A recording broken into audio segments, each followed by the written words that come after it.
Tahu tak? Anak makcik Lema yang dekat kampus sebelah tu tak balik raya. Alasan dia menantu menikah.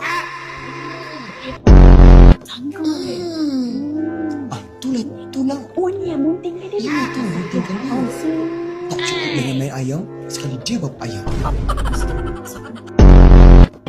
Adik aku alhamdulillah nikah baik-baik, dapat suami yang baik-baik. Hanya adik aku masih ni. Adik aku memang ada pekak sikit. Oh, dia dekat. Pekak tulis. Ha? Kat apa? Kat pink. Ungu.